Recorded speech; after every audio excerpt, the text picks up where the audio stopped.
Morning to all. मैं नरेंद्र सिंह आज आप व्याकरण क्लास आपका स्वागत करता हूँ। आज पाठ 2 व्याकरण का पाठ 2 वॉइस के बारे में हम आपको बता रहे हैं। इससे पहले भी हमने परिचय के रूप में आपको बताया था। आज फिर उसी चीज को दोहरा कर आगे बढ़ेंगे। हम बात हम आपको बताएंगे वाच्य किसे कहते हैं, वाच्य के और उन वेदों में का विस्तार क्या है, वाच्य के उदाहरण क्या है और वाच्य परिवर्तन कैसे किया जाता है, इस सब के बारे में आपको बताएंगे। सबसे पहले आपको बता रहे हैं वाच्य किसे कहते हैं। ध्यानपूर्वक सुनिए और समझने का प्रयास कीजिए। वाच्य यानी वॉइस का अर्थ होता है बोलने का विषय, बोलने का विषय। क्रिया का विधान, क्रिया का विधान ये वाच्य कहलाता है। क्रिया के जिस रूप से यह पता चले, क्रिया के जिस रूप से यह पता चले कि क्रिया का मुख्य विषय कर्ता है, कर्म है या भाव, उसे वाच्य कहते हैं। फिर से बताएं, क्रिया के जिस रूप से यह पता चले कि क्रिया का मुख्य विषय कर्ता है, कर्म है या भाव है, उसे वाच्य कहते हैं। वाच्य में देखिए कर्ता, कर्म और भाव, तीन मुख्य बात। तो इसलिए आपको कर्ता किसे कहते हैं, कर्म किसे कहते हैं और भाव किसे कहते हैं, ये भी पहले जानना चाहिए, तब आप इसको और अच्छे से समझ सकते हैं। तो जैसे कि मैंने सबसे पहले कर्ता के बारे में बताया, नेताजी सुंदर लग रहे हैं, तो यहाँ पर नेताजी कर्ता का भाव दर्शाएंगे। हैं किसान खेती बाड़ी कर रहे हैं, तो यहाँ पर खेती बाड़ी कर्म का भाव दर्शा रहे हैं। और उससे रोया नहीं जाता, रोना एक भाव है, तो ये रोना भाव को दर्शा रहा है। तो यहाँ पर 3 उदाहरणों में हमने कर्ता के बारे में जाना, कर्म के बारे में जाना और भाव के बारे में जाना। तो इस प्रकार हम देखें कि वाक्य में क्रिया कभी कर्ता के अनुसार होती है, कभी कर्म के अनुसार होती है, तो कभी भाव के अनुसार होती है। अर्थात क्रिया 3 प्रकार से अपना रूप बदलती है। क्रिया 3 प्रकार से अपना रूप बदलती है। कर्ता के अनुसार अपना रूप बदलती है, कर्म के अनुसार अपना रूप बदलती है और भाव के अनुसार अपना रूप बदलती है। इस कारण क्रिया के 3 भेद हैं। वाक्य के वाच्य के 3 भेद, कितवाच्य, कर्मवाच्य और भाववाच्य। फिर से बता रहे हैं वाच्य के 3 भेद, कितवाच्य, कर्मवाच्य और भाववाच्य। तो फिर कितवाच्य किसे कहते हैं, इसका उदाहरण क्या है, कर्मवाच्य किसे कहते हैं, इसका उदाहरण क्या है, और भाववाच्य किसे कहते हैं, इसका उदाहरण क्या है, ये सब हम आपको आज विस्तार से बता रहे हैं। इससे पहले हम आपको बता रहे हैं कर्ता किसे कहते हैं। कर्ता किसे कहते हैं, ध्यान से सुनिए। कर्ता, कर्म और भाव तीनों को समझेंगे तो पूरा वाच्य आपको समझ में आ जाएगा। तो कर्ता किसे कहते हैं,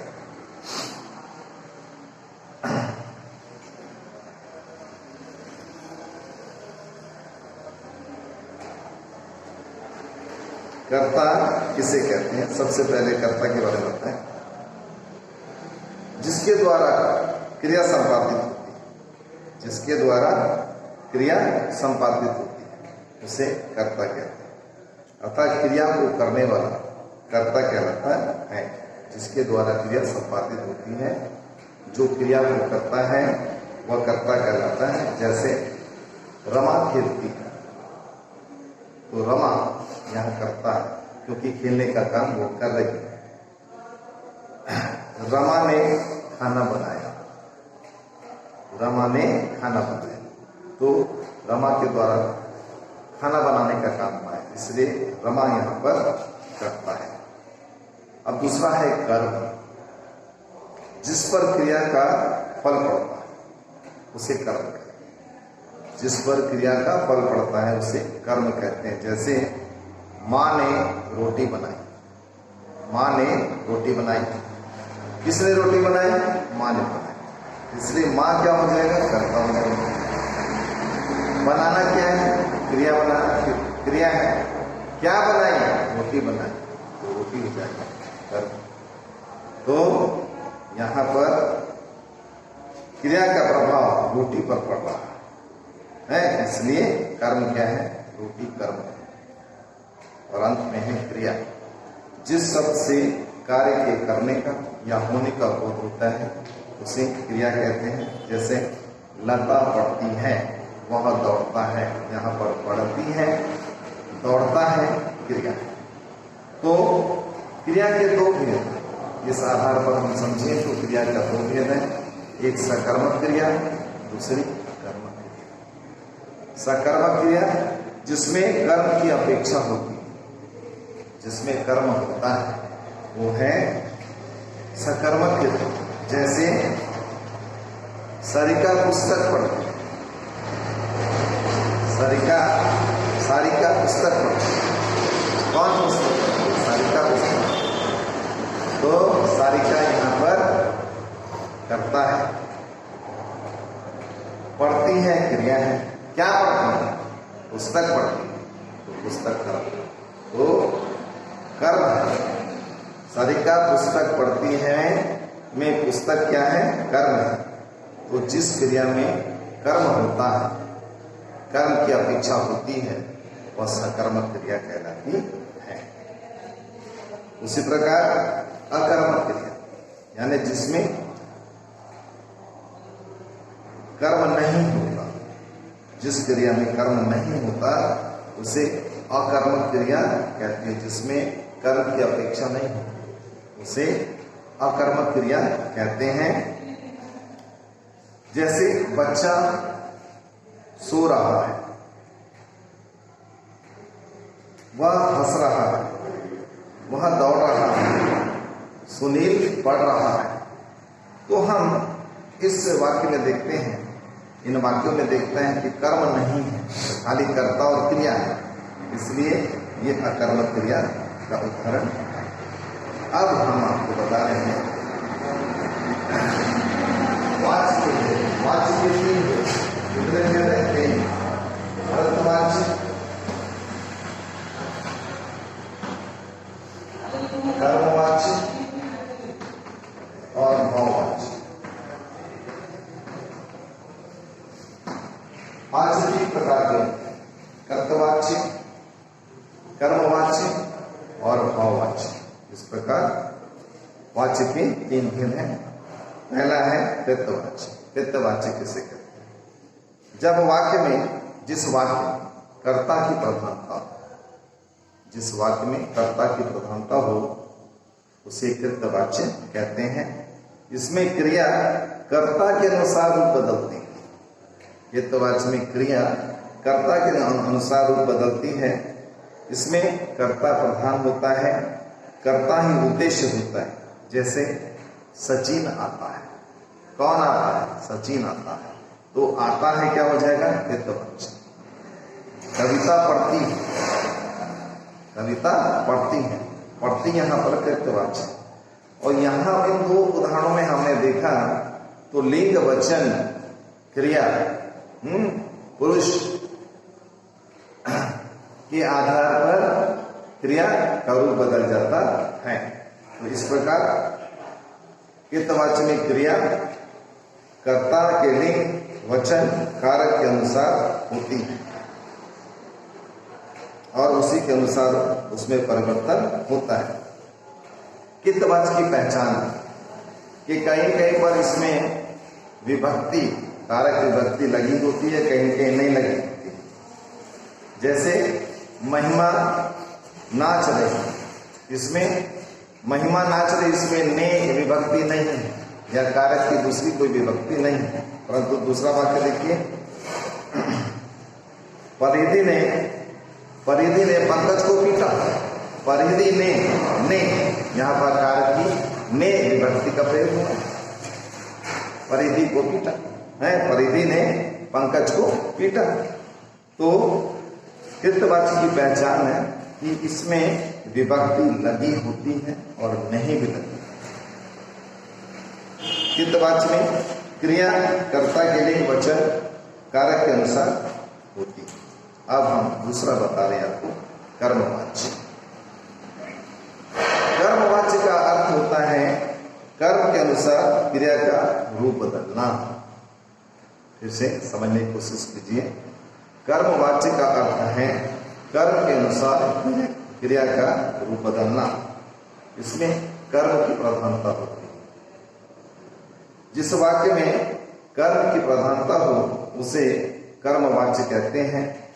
इस वाक्य में कर्म के अनुसार क्रिया का रूप बदलता है। इसमें वाक्य का उद्देश्य क्रिया का कर्म है। इसके द्वारा इसमें क्रिया द्वारा कर्म पर बल दिया जाता है।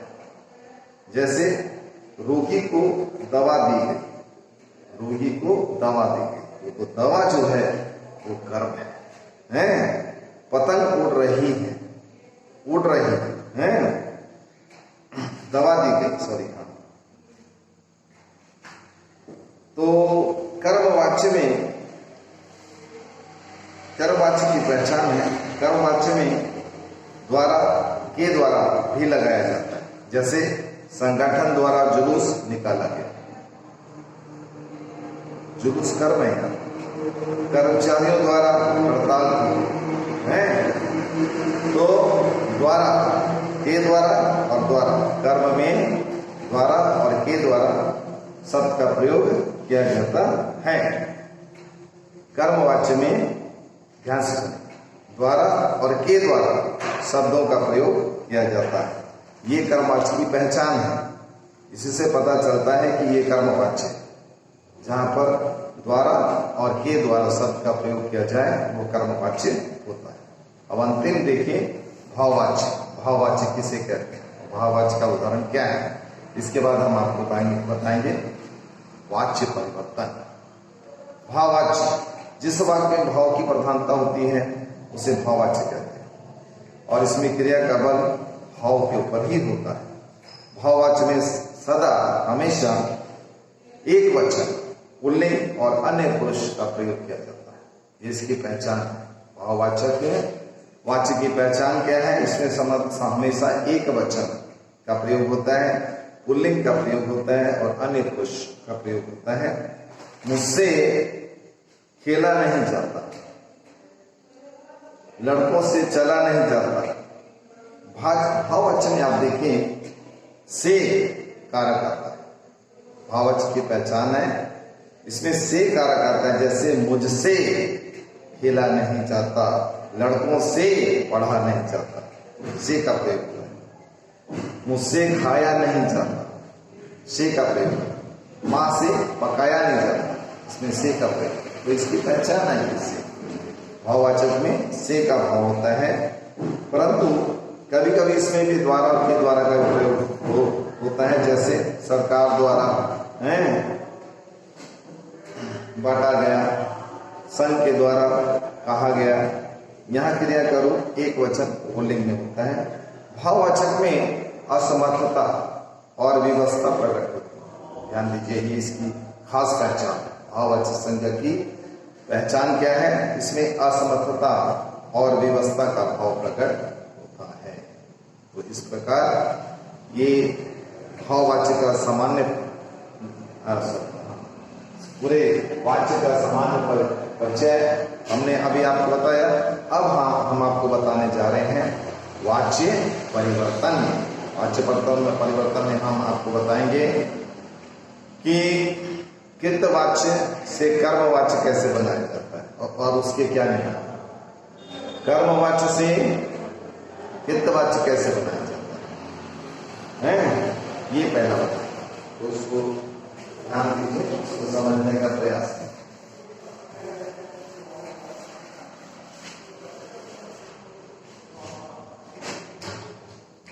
वाच्य परिवर्तन।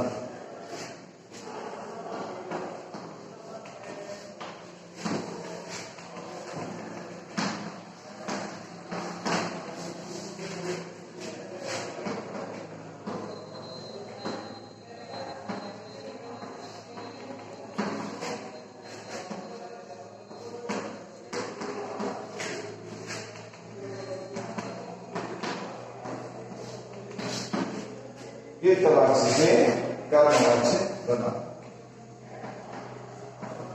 ये कृतवाच्य है, कृतवाच्य का वाक्य है और इसमें कर्मवाच्य बना है।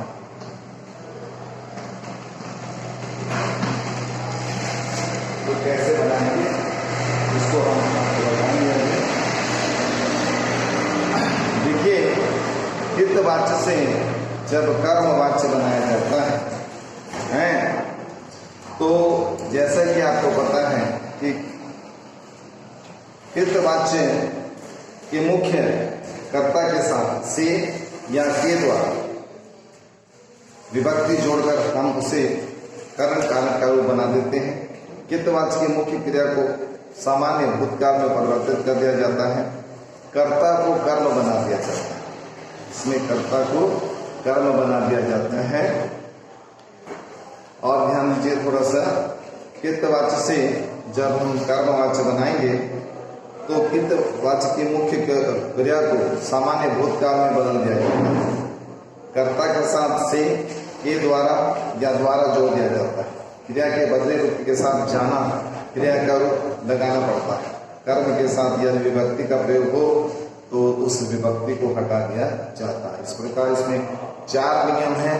इस 4 नियम के आधार पर, इस 4 नियम के अनुसार कृतवाच्य से कर्मवाच्य को हम बदलने जा रहे हैं।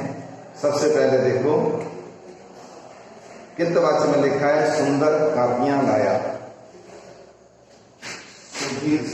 सुधीर कापियां लाया, ये कृतवाच्य है। इसमें कर्मवाच्य में जब हम इसको बदलेंगे तो हो जाएगा सुधीर के द्वारा कापियां लाई गई।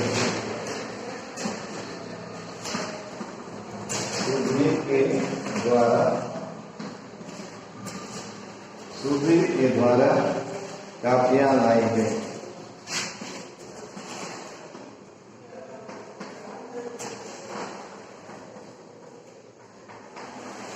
इसको एक उदाहरण को पहले आप समझें। एक उदाहरण को समझोगे पहले सब समझें। कृतवाच्य में लिखा है सुधीर कापियां लाया, और जब कृतवाच्य के इसी वाक्य को कर्मवाच्य में हम बदलेंगे तो हो जाएगा सुधीर के द्वारा कापियां लाई गई। नियम के अनुसार देखिए, कृतवाच्य की मुख्य क्रिया को सामान्य भूतकाल में बदल दिया और कर्ता के साथ द्वारा के द्वारा शब्द का प्रयोग हुआ है या उसे जोड़ा गया है। और क्रिया के बदले रूप के साथ जाना का रूप बदल गया है। कर्म के साथ विभक्ति नहीं है यहाँ पर, तो हमें कुछ चाहिए।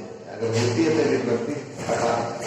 इस प्रकार सुधीर कापियां लाया कृतवाच्य है और कर्मवाच्य बनाएंगे सुधीर के द्वारा कापियां लाई गई। अब दूसरा उदाहरण देखिए, इसी का दूसरा उदाहरण है परिधि साड़ियां खरीदी। ये कृतवाच्य। इसको कर्मवाच्य में जब हम बदलेंगे तो ये वाक्य बन जाएगा परिधि से साड़ियां खरीदी चाहिए। यहाँ से का प्रयोग है। प्रतिभा जलेबियां खाती। प्रतिभा जलेबियां खाती। इसको कर्मवाच्य में बदलेंगे तो होगा प्रतिभा द्वारा जलेबियां खाई जाती। प्रतिभा द्वारा जलेबियां खाई जाती। तो आप देखेंगे तीसरा उदाहरण देखिए, शिक्षक ने छात्र को पढ़ाया। यहाँ पर देखिए ने विभक्ति का प्रयोग हुआ है। कृतकारक है, कृत वाच्य है और इसमें ने विभक्ति ने कारक का प्रयोग हुआ है। ने कारक की विभक्ति का प्रयोग हुआ है। शिक्षक ने छात्र को पढ़ाया। ये इस कृतवाच्य को जब हम कर्मवाच्य में बदलेंगे तो हो जाएगा शिक्षक द्वारा छात्र को पढ़ाया गया। शिक्षक द्वारा छात्र को पढ़ाया गया। वह मूर्ति गढ़ता है, वह मूर्ति गढ़ता है। कृतवाच्य कर्मवाच्य में बनेगा उससे मूर्ति गढ़ी जाती है। वे नाटक खेलते हैं। कृतवाच्य में एक वाक्य है, वे नाटक खेलते हैं। कर्मवाच्य में बदलेंगे, उनसे नाटक खेला जाता है।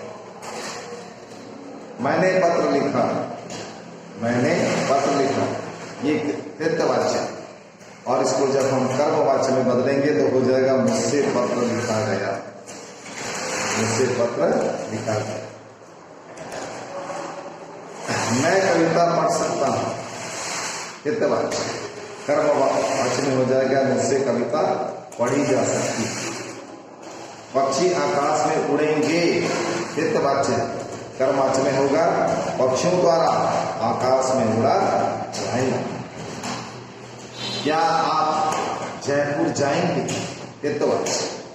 कर्मवाच्य में बनेगा क्या आप द्वारा जयपुर जाया जाएगा, या आप द्वारा जयपुर जाया जाएगा, ये कर्मवाच्य। मैं प्रतिदिन खेलता हूं, कृतवाच्य।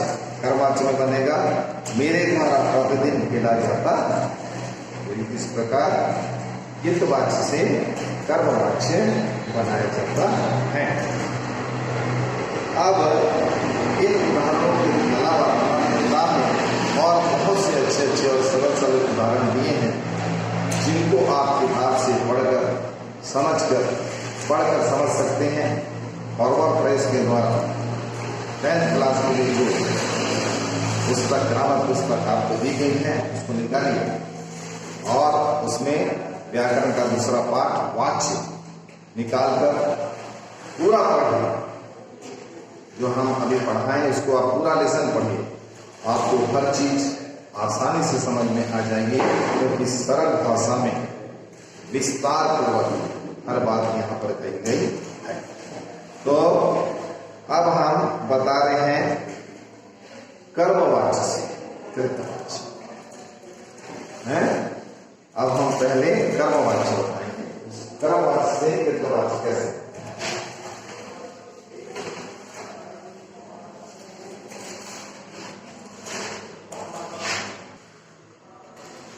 तो प्यारे बच्चों ध्यान देकर सुनिए। अब हम बताने जा रहे हैं आपको दूसरा कर्मवाच्य, और कर्मवाच्य से आपको कृतवाच्य। जब हम कर्मवाच्य से कृतवाच्य बनाएंगे तो उसमें किन किन नियमों का हमको पालन करना पड़ेगा, इसको थोड़ा ध्यान पूर्वक सुन लीजिए, तो आपको आसानी से समझ में आ जाएगा।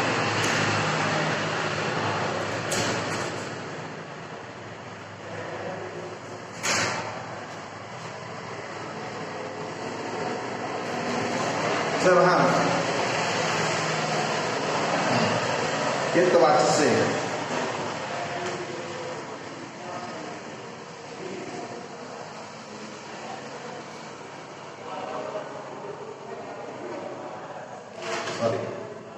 कर्मवाच्य से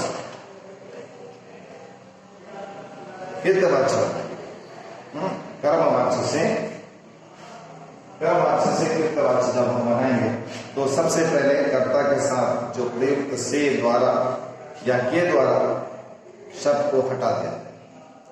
कर्मवाच्य से जब कृतवाच्य बनाया जाता है तो कर्मवाच्य में लगा हुआ से द्वारा के द्वारा जो शब्द होता है उसको हटा दिया, और वाक्य में प्रयुक्त जो क्रिया को कर्ता के लिंग और वचन के अनुसार बदल दिया जाता है। तो विशेष कोई कठिनाइयां इसमें नहीं आती हैं, आप ध्यानपूर्वक सुनिए। कर्मवाच्य से कृतवाच्य जब हम बनाते हैं तो से या के द्वारा विभक्ति को, विभक्ति चिन्ह को हटा दिया जाता है। यदि कर्मवाच्य में जाना क्रिया का सामान्य भूतकाल का रूप है तो कर्ता में से के द्वारा विभक्ति चिन्ह को हटाकर उसके स्थान पर ने विभक्ति का प्रयोग किया जाता है। कर्मवाच्य के वाक्य मुख्य क्रिया को जो सामान्य भूतकाल की है जाना क्रिया के काल के रूप में बदल दिया जाता है तथा जाना क्रिया का लोप हो जाता है। जैसे खाया जाता है का बन जाएगा खाता है, रोया जा रहा है का बन जाएगा रो रहा है। और अंतिम इसका नियम है क्रिया के लिंग वचन कर्ता के अनुसार बदल दिए जाते हैं। क्रिया के लिंग वचन और कर्ता के अनुसार बदल दिए जाते हैं, परंतु क्रिया सामान्य भूतकाल की है तो लिंग वचन कर्म के अनुसार ही रहते हैं। जैसे रवि से पढ़ा गया तो हो जाएगा रवि ने पढ़ा।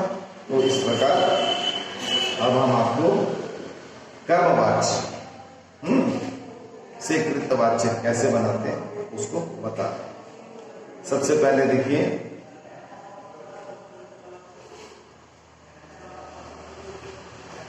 एक उदाहरण देखिए।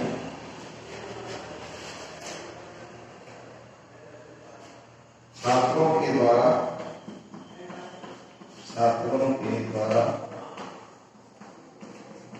पाठ याद किया है।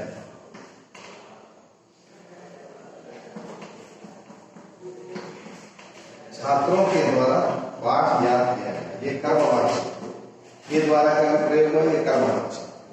परंतु जब हम इसको कृतवाच्य में बदलेंगे तो वाक्य बन जाएगा छात्रों ने पाठ याद किया। छात्रों ने पाठ याद।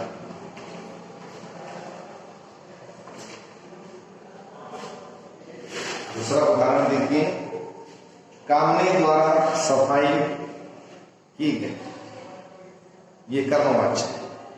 कामने द्वारा सफाई की गई ये कर्मवाच्य है।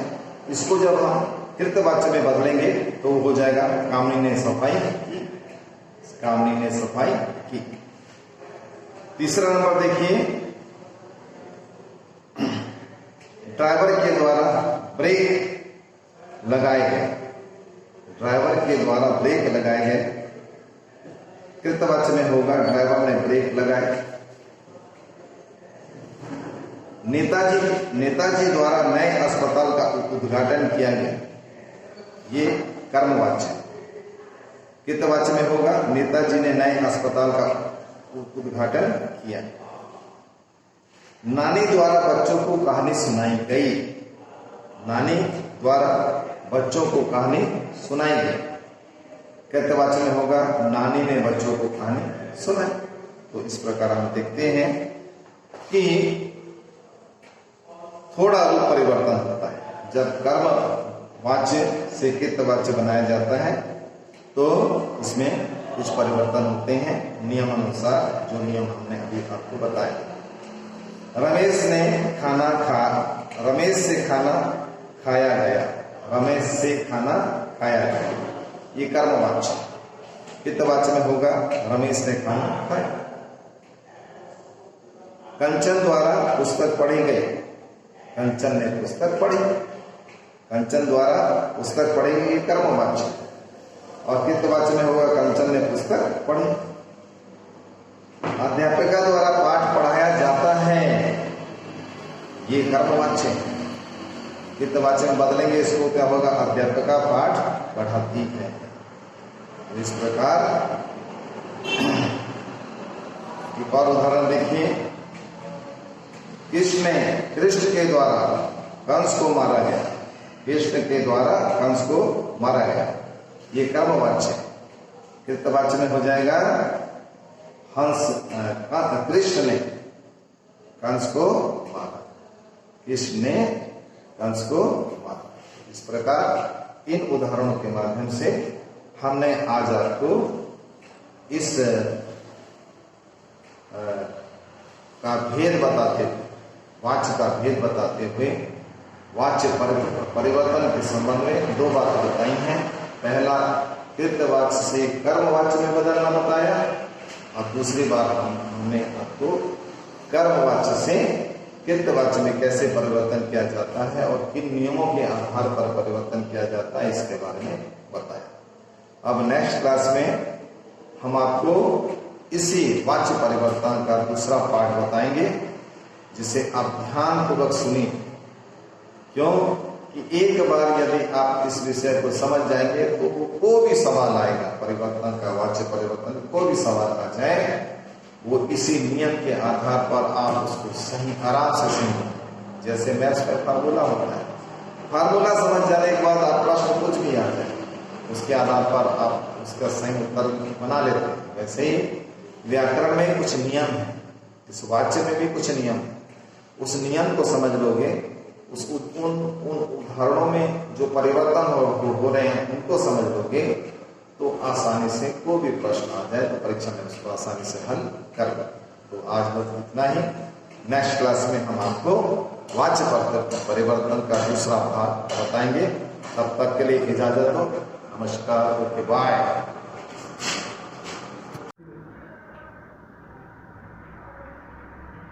Good morning to all. तो आज हम आपको वाच्य परिवर्तन या वाच्य रूपांतर का दूसरा पहले भाग में हमने आपको बताया, इससे पहले वाली क्लास में, कि वाच्य परिवर्तन में सबसे पहले बताया कृतवाच्य से कर्मवाच्य बनाना। कृतवाच्य से कर्मवाच्य बनाना कैसे बनाया जाता है और उसके क्या नियम है, इसके बारे में हमने आपको इससे पहले वाली क्लास में बताया। फिर हमने बताया कर्मवाच्य से कृतवाच्य कैसे बनाते हैं। आज अभी हम आपको बताने जा रहे हैं कृतवाच्य से भाववाच्य कैसे बनाते हैं, फिर भाववाच्य से कृतवाच्य कैसे बनाते हैं। देखिए, जब हम कृतवाच्य से भाववाच्य बनाएंगे तो उसके कुछ नियम, उन नियमों के अनुसार हम उसमें परिवर्तन करेंगे। सबसे पहले देखिए, कृतवाच्य से भाववाच्य जब बनाएंगे तो कृतवाच्य से जब भाववाच्य बनाया जाता है तो कर्ता के साथ करण कारक की विभक्ति से को जोड़ा जाता है। फिर से सुनिए ध्यानपूर्वक।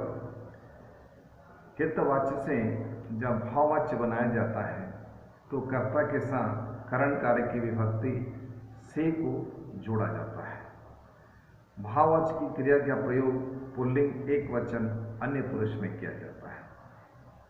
भाववाच्य का प्रयोग अधिकतर असमर्थता, विवशता, निषेधात्मक रूप में होता है। भाववाच्य बनाने के लिए कर्ता के आगे से या के द्वारा का प्रयोग किया जाता है। जैसे बच्चों से खाया नहीं जाता, रवि से दौड़ा नहीं, रवि के द्वारा दौड़ा गया। भाववाच्य में आसक्ति, अनाचारी का भाव ज्यादातर प्रयोग होता है, इसलिए नहीं का प्रयोग ज्यादा किया जाता है।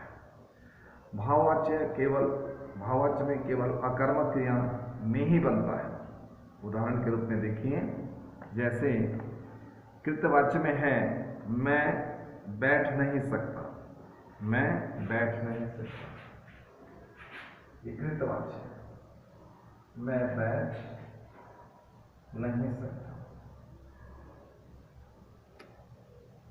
इस कृतवाच्य को जब हम भाववाच्य में बनाएंगे तो देखिए क्या बनेगा। भाववाच्य, मुझसे बैठा नहीं जाता, मुझसे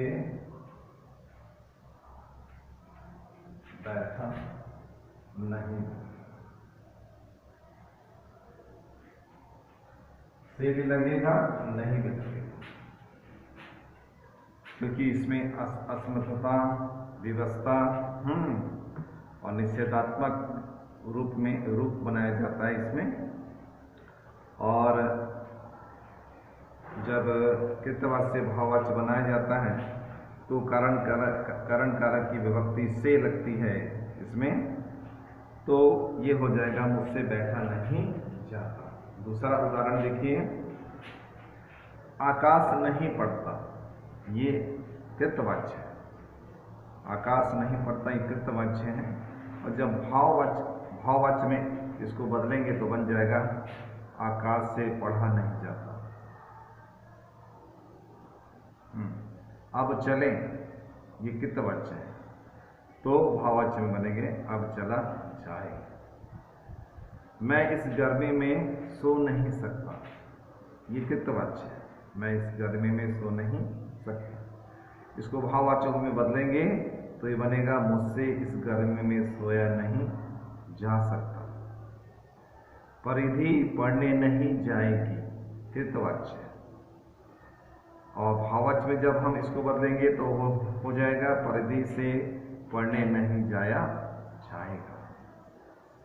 बालक नहीं दौड़ता,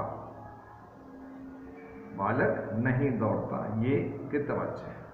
और जब इसको हम भाववाच्य में बदलेंगे तो होगा बालक से दौड़ा नहीं जाता। गीता गाती है, इसे जब हम भाववाच्य में बदलेंगे तो होगा गीता से गाया जाता है। इसके अलावा कुछ और उदाहरण देखिए। कृतवाच्य में है राहुल नहीं बोलता, भाववाच्य में होगा राहुल से बोला नहीं जाता।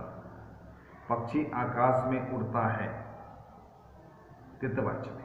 भाववाच्य में होगा पक्षियों द्वारा आकाश में उड़ा जाता है।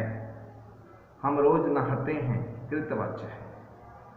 भाववाच्य में होगा हमसे रोज नहाया जाता है। वह नहीं दौड़ता, कृतवाच्य। भाववाच्य में होगा उससे दौड़ा नहीं जाता। अमन नहीं चलता, कृतवाच्य। भाववाच्य में होगा अमन से चला नहीं जाता। बच्चा नहीं हंसता, ये कृतवाच्य है। भाववाच्य में होगा बच्चे से हंसा नहीं जाता। तो इस प्रकार कुछ उदाहरण हमने आपको बताए, कुछ और उदाहरण हम आपको बता रहे हैं, ध्यानपूर्वक सुनिए। कृतवाच्य से जब हम भाववाच्य बनाएंगे, विभोर हंसता है, विभोर हंसता है, ये कृतवाच्य है। भाववाच्य में होगा विभोर से हंसा जाता है। मरीज उठ नहीं सकता, ये कृतवाच्य है। भाववाच्य में होगा मरीज से उठा नहीं जाता। घायल व्यक्ति चल नहीं सकता, ये कृतवाच्य है। भाववाच्य में होगा घायल व्यक्ति से चला नहीं जाता। खिलाड़ी दौड़ नहीं सका, भाववाच्य में होगा खिलाड़ी से दौड़ा नहीं गया। तो इस प्रकार हम देखते हैं कि कृतवाच्य से जब हम भाववाच्य बनाते हैं तो कुछ खास परिवर्तन होते हैं और उन परिवर्तनों पर विशेष हमको ध्यान देना है। आपकी बुक में ध्यान दीजिए, बुक के आधार पर देखे हैं। मैं इतनी गर्मी में सो नहीं सकता, कृतवाच्य है। भाववाच्य में होगा मुझसे इतनी गर्मी में सोया नहीं जाएगा। अंकुर नहीं पड़ता, कृतवाच्य है। भाववाच्य में होगा अंकुर से पड़ा नहीं जाता। मेहुल अभी खाना खाएगा, कृतवाच्य। इसी को भाववाच्य में जब हम परिवर्तन करके लिखेंगे तो होगा मेहुल से अभी खाना खाया जाएगा, मेहुल से अभी खाना खाया जाएगा। मैं नहीं गाऊंगा, कृतवाच्य है। इसको भाववाच्य में बदलें तो मुझसे गाया नहीं जाएगा।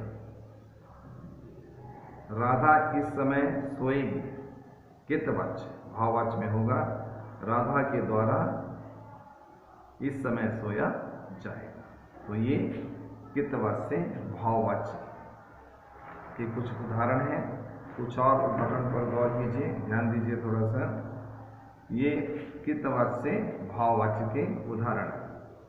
मैं इतना नहीं चल सकता, भाववाच्य में हम इसको बदले तो होगा मुझसे इतना नहीं चला जाता।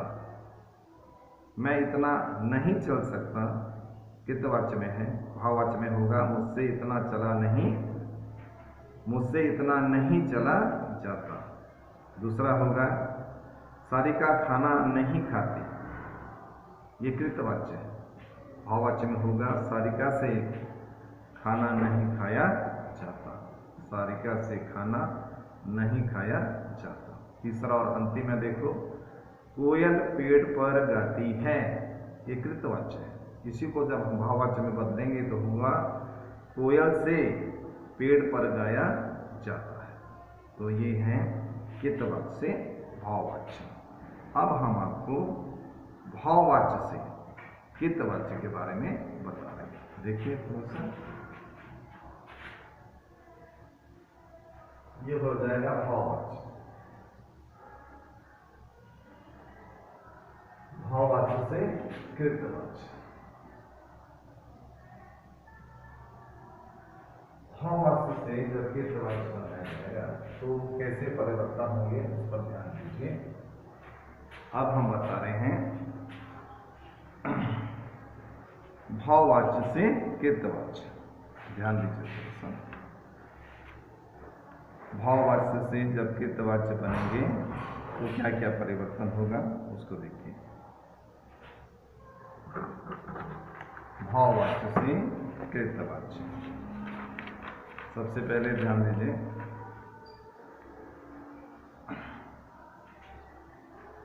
रजनी से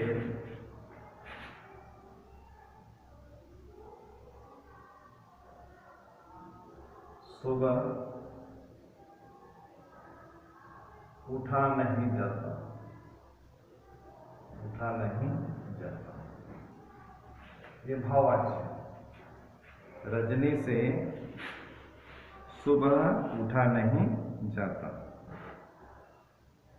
तो इसको जब हम कृतवाच्य में बदलेंगे तो हो जाएगा रजनी सुबह नहीं उठ सकती।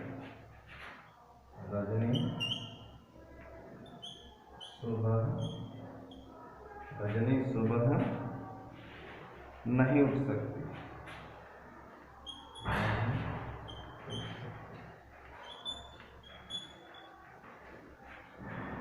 ध्यान दीजिए भाववाच्य में वाक्य है रजनी से सुबह उठा नहीं जाता।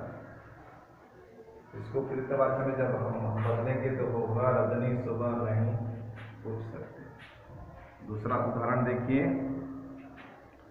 योगी से बैठा नहीं जाता, योगी से बैठा नहीं जाता। रोगी से रोगी से बैठा नहीं जाता, तो इसको हम जब कृतवाच्य में बदलेंगे तो होगा रोगी बैठ नहीं सकता। भाववाच्य में होगा तुम्हारे द्वारा चुप रहा जाएगा।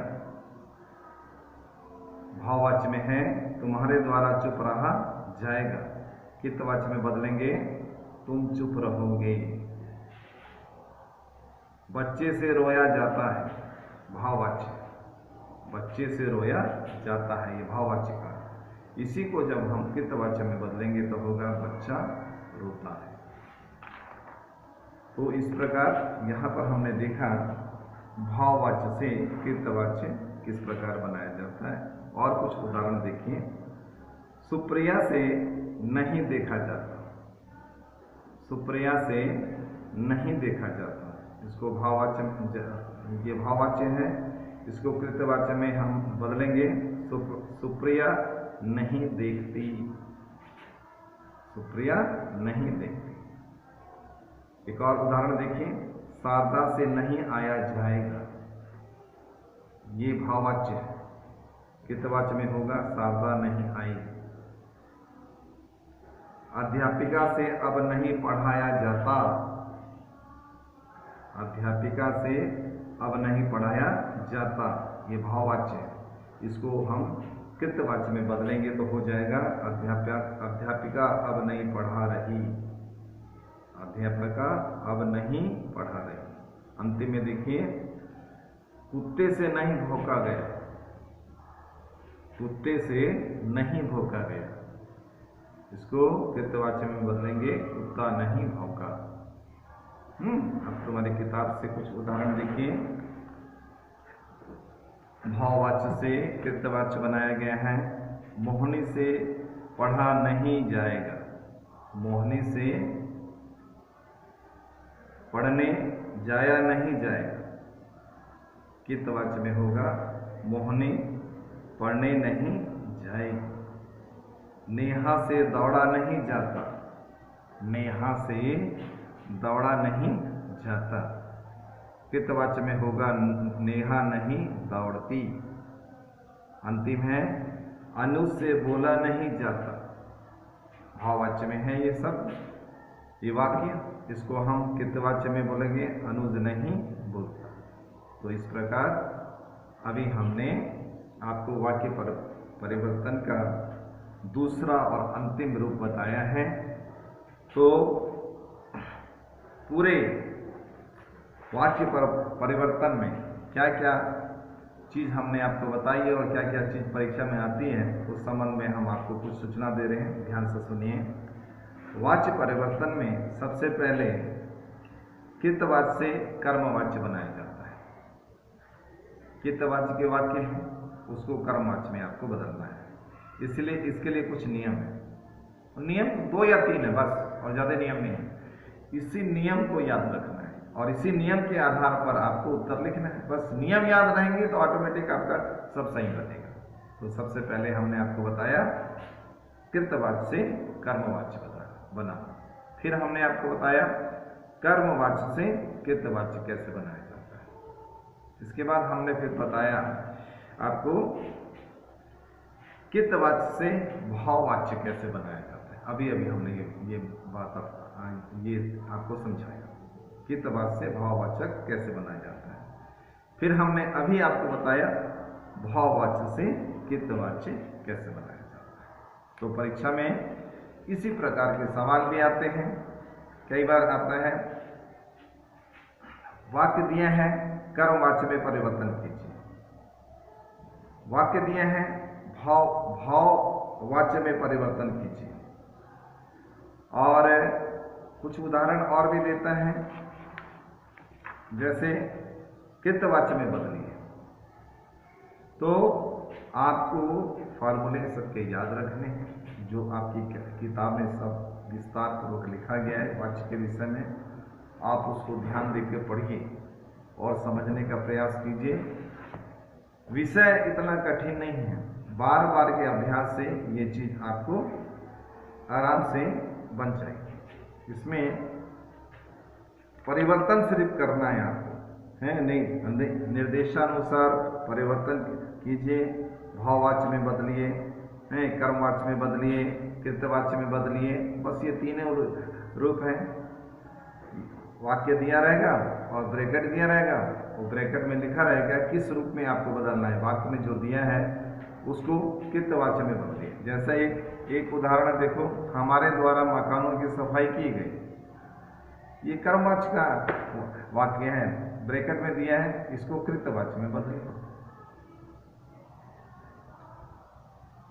हम हंस ना सके, ये एक वाक्य है, ये कृतवाच्य का वाक्य है, और इसको भाववाच्य में बदलिए। ऐसे उदाहरण दिए गए हैं और इन उदाहरणों के माध्यम से परिवर्तन करना है।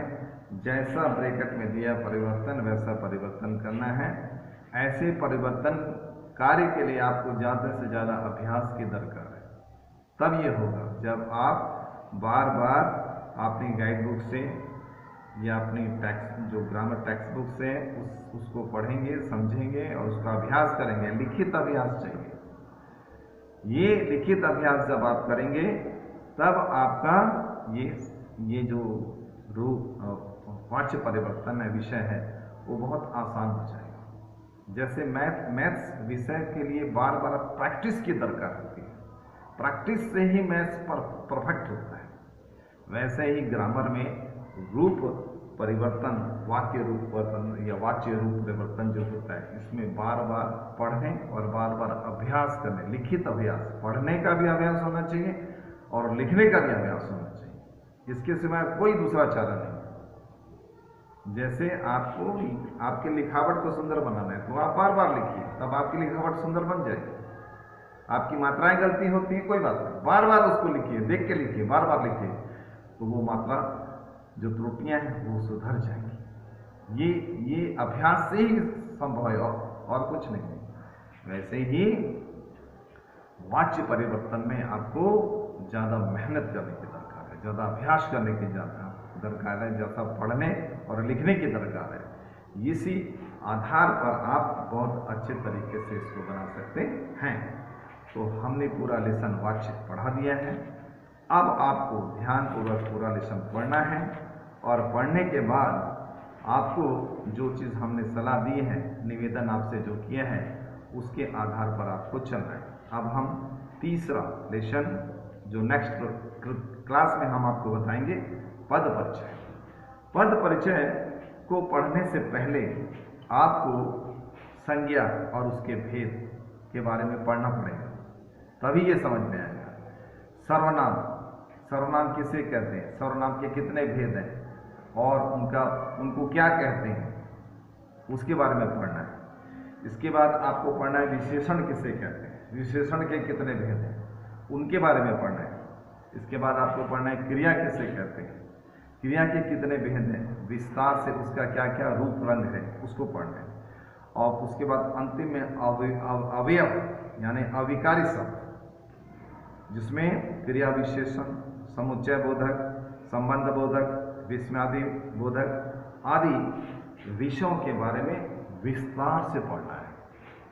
तो ये पद परिचय में ये सब आप पढ़ोगे, तब आप पद परिचय का उत्तर लिख सकोगे। मतलब जो आपने छोटी क्लास में पढ़ा है, क्लास 6 से लेकर क्लास 8 तक जिसको आपने पढ़ा है, व्याकरण के उसी लेसन को आपको दोहराना है और विस्तार से दोहराना है, छोटे रूप में नहीं, विस्तार। जैसे संज्ञा किसे कहते हैं, संज्ञा के कितने भेद हैं, भेद का नाम क्या क्या है। उसके बाद व्यक्तिवाचक संज्ञा किसे कहते हैं, जातिवाचक संज्ञा किसे कहते हैं, भाववाचक संज्ञा किसे कहते हैं, ये सब के बारे में पढ़ना है। आपकी छोटी क्लास की बहुत सारी किताबें, व्याकरण किताबें होंगी, अपने भाई बंधु से लेकर आप पढ़ सकते हैं, या आपकी 8 क्लास की भी आपके पास किताब होगी, उसको भी खोल कर देखिए, पढ़िए। ये पूरा विस्तार से जब आप पढ़ेंगे तभी आपसे पद परिचय आप समझ सकेंगे। हम नेक्स्ट क्लास में पद परिचय का पूरा विषय आपको पढ़ाएंगे, और इस विषय से पहले हम आपको संज्ञा, सर्वनाम, विशेषण, क्रिया, अवयव के संबंध में भी संक्षेप में परिचय देंगे, क्योंकि ये फार्मूले के आधार पर चलता है।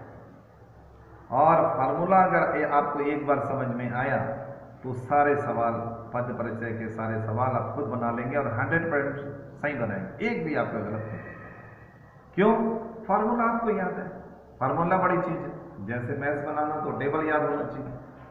टेबल याद है तो फटाफट बनता है, जब टेबल ही याद नहीं है तो आपसे मैथ्स नहीं बनेगा। वैसे हिंदी में ये जो बेसिक चीज होती है, संज्ञा, सर्वनाम, क्रिया, विशेषण, अवयव, ये क्रिया विशेषण, ये सारी चीज बेसिक चीज है, और ये आपको जिंदगी भर याद रहनी चाहिए। और ये पद परिचय में यही इसी का विस्तार रूप है। तो आपके पास अभी बहुत वक्त है, आराम से पद परिचय समझने के लिए आप संज्ञा, सर्वनाम, विशेषण, क्रिया, अवयव को पढ़िए, समझिए। हम नेक्स्ट क्लास में इसी चीज को पढ़ाएंगे, पद परिचय शीर्षक है इसका, पद परिचय। तब तक के लिए इजाजत दो, स्वस्थ रहिए, मस्त रहिए।